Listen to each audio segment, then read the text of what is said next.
Sempat curi kemenangan di sirkuit Jeddah dan Baku, kepercayaan diri yang tinggi tentunya dimiliki oleh Sergio Perez dalam menghadapi awal-awal F1 musim 2023.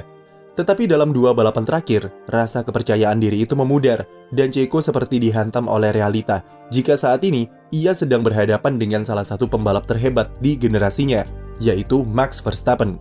Performa Perez di Monaco jauh dari kata memuaskan. Tampil di sirkuit jalanan, Checo sebenarnya cukup diunggulkan di Monte Carlo, mengingat predikatnya sebagai raja street circuit dan musim lalu pun dia berhasil menang di sini. Namun yang terjadi adalah Perez justru mengalami akhir pekan terburuknya di F1 musim ini dan pulang dengan tangan hampa, membuat jarak poinnya dengan Verstappen melebar sampai 39 poin. Persaingan antara Perez dan Verstappen adalah satu-satunya harapan bagi fans F1 supaya bisa mendapatkan momen-momen keseruan musim ini. Dominasi Max yang gak ada obat tentu akan lebih menarik untuk disimak jika ia mendapat sedikit perlawanan dari rekan setimnya. Namun sepertinya, apa yang terjadi di GP Miami dan Monaco kemarin seperti memberikan kenyataan yang harus diterima jika Verstappen adalah karakter utama Red Bull di F1.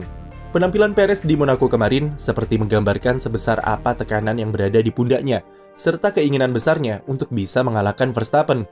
Insiden yang ia alami di kualifikasi di tikungan pertama adalah murni dari kesalahan Perez yang terlalu push mobilnya saat berbelok.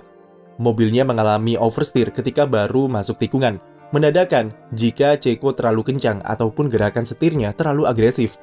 Seketika ia kehilangan kendali dan menghantam tembok dengan kecepatan tinggi, mengakhiri sesi kualifikasinya secara prematur. Dari sini bisa kita lihat kalau Perez ingin memaksimalkan semua performa dari mobilnya dan memanfaatkan semua cara untuk bisa mengalahkan Verstappen. Hal itu mungkin karena catatan waktu Perez di sesi FP3 cukup bagus dan hanya terpaut tipis dari Max. Pembalap Meksiko ini mungkin berpikir jika ia punya kesempatan untuk mencuri pole position di kualifikasi dan mulai push mobilnya dengan kencang. Tapi Perez terlalu berlebihan dan berujung ke kesalahan di tikungan pertama. Keinginan dan tekad kuatnya untuk bisa bersaing dengan Verstappen membuatnya terlalu memaksakan diri dan ujung-ujungnya adalah dia sendiri yang rugi dan tidak mendapatkan apa-apa. Helmut Marko sendiri juga berkata kalau insiden Perez di Q1 adalah kesalahan yang bodoh dan mungkin disebabkan karena dia terlalu overthinking soal gelar juara. Akibat insiden itu, Perez harus rela start dari posisi paling belakang di GP Monaco dan kita sudah tahu jika di sirkuit ini sangat sulit untuk menyalip pembalap lain. Red Bull sempat merencanakan sebuah strategi cerdik dengan membuat Perez masuk pit di lap pertama untuk langsung ganti ke ban hard dengan tujuan supaya bisa mendapatkan clean air dan lakukan undercut ke pembalap-pembalap di depannya.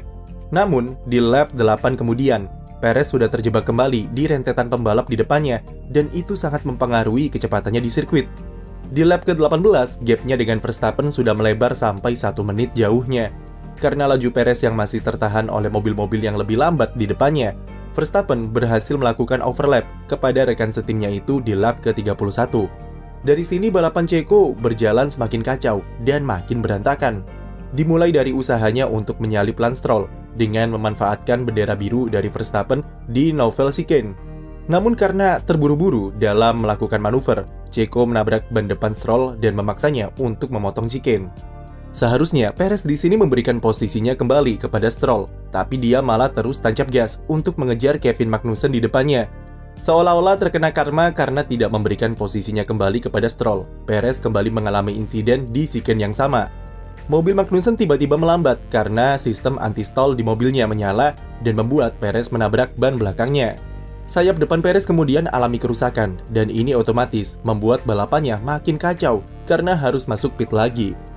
Setelah itu, Checo menjadi bahan percobaan Red Bull untuk strategi yang akan diterapkan untuk Verstappen. Mulai dari memasang ban inter lebih awal, lalu ganti ke ban full wet, sampai ganti lagi ke ban inter di akhir balapan. Alhasil, dalam GP Monaco kemarin, total Perez sudah melakukan 5 kali pit stop, dan bahkan sampai 2 kali di overlap oleh Verstappen.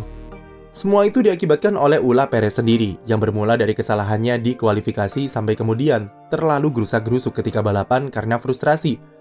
Performa semacam ini tentunya bukan sesuatu yang diharapkan jika Checo ingin bersaing untuk gelar juara dunia. Apalagi bersaingnya dengan pembalap seperti Max Verstappen yang sangat jarang melakukan kesalahan, maka kehilangan poin adalah sesuatu yang wajib dihindari oleh Perez. Kesalahannya di Monaco sudah membuat Perez tidak lolos dari sesi Q1 sebanyak 2 kali, termasuk di GP Australia. Tidak perlu jauh-jauh dulu untuk berpikir soal kapabilitas Checo dalam persaingan gelar juara dunia. Jika dia mempunyai mobil sekompetitif dan sedominan Red Bull, maka setidaknya Perez harus bisa mengunci baris depan di belakang Verstappen, atau minimal top 3. Dengan begitu, Perez bisa lebih memprioritaskan konsistensi ketimbang terlalu fokus untuk mengalahkan Verstappen yang jelas-jelas jika performanya berada di level yang jauh lebih tinggi. Kami tidak mengatakan jika Checo adalah pembalap yang tidak bagus, tapi setidaknya dia harus realistis jika mengalahkan karakter utama di dalam tim adalah hal yang bisa dikatakan mustahil untuk dilakukan secara langsung di sirkuit. Kemenangan di Arab Saudi dan Baku membuat Perez berpikir jika ia bisa bersaing langsung dengan Max. Dan kepercayaan diri Checo itu seketika dijawab oleh Verstappen dengan mengingatkannya supaya jangan terlalu gegabah dalam menjadi rekan setimnya di Red Bull. Seharusnya Perez sudah sadar sejak GP Miami ketika ia dihancurkan oleh Verstappen yang tetap bisa mencuri kemenangan meskipun start dari posisi ke-9. Performanya di Miami seperti memberi gambaran tentang apa yang bakal terjadi di GP Arab Saudi seandainya pembalap Belanda ini tidak menahan egonya. Apa yang harus dilakukan Perez sekarang? Pertama, ia harus mengubah mindsetnya dari pembalap penantang gelar Verstappen menjadi pembalap Red Bull yang punya mobil terbaik di sirkuit. Ini akan menurunkan ekspektasinya dan lebih mengutamakan konsistensi untuk selalu tampil di baris depan untuk membantu Red Bull finish 1 dan 2. Selain itu, dengan konsisten di baris depan, Checo bisa lebih berpeluang untuk mengambil keuntungan jika seandainya Verstappen ketiban sial atau melakukan kesalahan ataupun ketika ia sedang off-perform. Ini bisa dimanfaatkan Perez untuk memangkas gap di klasemen dan membawanya lebih dekat ke gelar juara jika ia masih menginginkannya. Tetapi sekali lagi, Perez harus realistis jika dia bukanlah pembalap utama di Red Bull dan tugasnya hanya sebatas sebagai support system bagi Verstappen jika dibutuhkan. Meski tim memberikannya kebebasan untuk berduel dengan Verstappen, tapi itu pun juga tidak realistis dengan perbedaan performa antara keduanya. Dia bukanlah Nico Rosberg yang bisa bermain dengan mind games serta mental sekuat baja dalam menghadapi tekanan di timnya. Sergio Perez adalah versi lanjutan dari Valtteri Bottas, Mark Webber, dan Rubens Barrichello, yaitu sosok pembalap kedua yang dituntut untuk selalu ada di belakang sang karakter utama yang sudah diprioritaskan untuk meraih gelar juara dunia. Sekian video dari kami, jangan lupa beri like dan subscribe untuk konten F1 lainnya.